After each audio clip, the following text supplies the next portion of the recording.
2021 жылғы 30 қаңтар күні Қарағанды қаласының номер 81 жалпы білім беретін мектебінде қазақтың ұлы ағартушысы, ақыны және философы Абай Құнанбайұлы атындағы залдың салтанатты ашылуы өтті.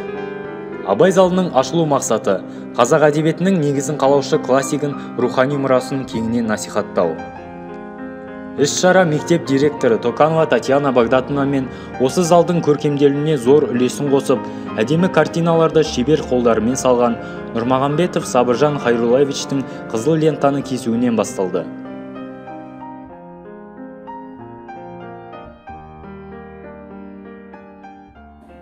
Мы сегодня открываем зал имени Абая Кунанбаева, человека-просветителя, поэта, человека лингвиста, переводчика, общественного деятеля.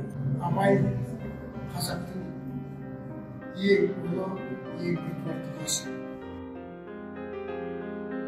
Залда ақынның үлкен портреті және жыл мезгілдеріне байланысты өлеңдеріне салынған суреттер ілінген. Ақынның шыққан тегі, ұрпақтары шежірелік ағаш түрінде берілген. Ақынның насихатқа толы қара сөздері қабырғаға әсем үйлескен. Сондай-ақ залда Абай Құнанбаевтың шығармаларын оқуға болатын QR кодтар бар. Ақ киімді денелі, ақ сақалды, соқыр мылқау танымас тірі жанды. Үсті басы ақ қырау, түсі суық, басқан жері сықырлап келіп қалды. Абай залының ашылу салтанатында әсем ән шырқалып, би биленіп, күй тартылды. Оған Қарағанды мемлекеттік университетінің ұстазы Бекарыс Жұмабекұлы, Дарын мектебінің номері 104 мектеп лицейінің оқушылары, жас өнерпаздар, мектеп ұстаздары мен оқушылары атсалысты.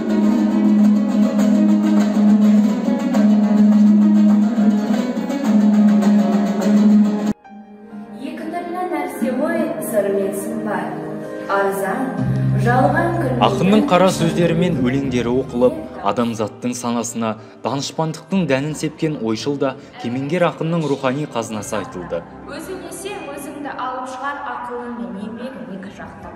Өзіңді сенгіш түппен әуелен. Болашақ ақын ел анасы атанған Зере әжесінің таусылмайтын аңыз ертегілерін естіп, сөзге шебер Ұлжан анасының тәрбиесін көріп өсті. Осыған орай Абайдың алғашқы ақындыққа қадам басқан шағы туралы көрініс қойылды. Рөлдерді мектептің ұстаздары сомдап шықты.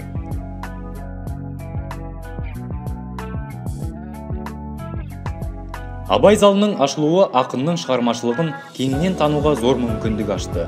Номер 81 жалпы білім беретін мектеп оқушыларының Абай философиясын танып, олардың шығармашылық жобаларды ұйымдастыруына ықпал етеді.